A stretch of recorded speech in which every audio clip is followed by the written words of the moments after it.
कि बंगाल की धरती से निकला बंकिम दा का ये भाव सूत्र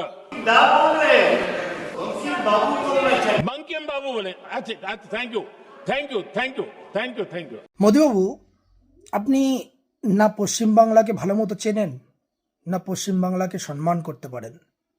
আজকের দিনে এই বন্দে মাতরম 150 এরকম দিনে সংসদ ভবনের মতো একটা জায়গায় আপনি বঙ্কিমচন্দ্র চ্যাটার্জিকে দা বলে সম্বোধন করছেন। কতটুকু সেন্স, কতটুকু সম্মান। অনেকে হয়তো বলবে যে আমরা তো অনেকেই দা বলে সম্বোধন করে থাকি, এতে আর সেরকম কি ব্যাপার রয়েছে।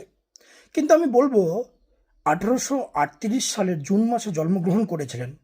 আজকের দিনে যদি আমি হিসাব করি 187 বছর যার বয়স, সেরকম একজন মহান ব্যক্তিকে কি করে একজন প্রধানমন্ত্রী দা বলে সম্বোধন করতে পারে?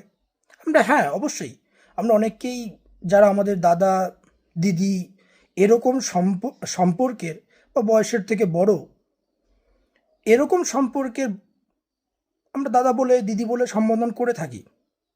কিন্তু কখনো তো বাবা বা মা এরকম কাউকে দাদা বলে সম্বোধন করি না। আমরা তো নেতাজি সুভাষচন্দ্র বসুকে দাদা বলে সম্বোধন করি না। আমরা তো গান্ধীজিকে দাদা বলে সম্বোধন করি না।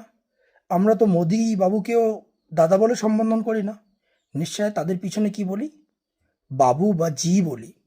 আর আজকে যদি আপনি হিসাব করেন, তা ধরে নিন নরেন্দ্র মোদী বাবুর বয়স হচ্ছে 75 বছর বয়স, আর বঙ্কিমচন্দ্র চ্যাটার্জি বাবুর বয়স যদি আমরা হিসাব করি তাহলে 187।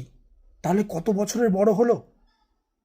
এক কথায় বলে সম্মান করতে জানতে হয়, আর শিক্ষার গুণ কোথায় সেটা কিন্তু মানুষ বুঝতে পারবে এখান থেকে। তৃণমূল কংগ্রেসের সাংসদ সৌগতবাবু ধরিয়ে দেওয়ার কারণে, প্রতিবাদ করার কারণে আপনি সংশোধন করে নিলেন। না হলে আপনার ওই আশেপাশে বসে থাকা বিজেপির যতগুলো এমপি ছিল না, তাদের কাছেও এই জ্ঞানটা নেই বা এই জিনিসটা নেই যে এরকম একজন মহান ব্যক্তিত্বকে কখনোই দা বলে সম্বোধন করা যায় না।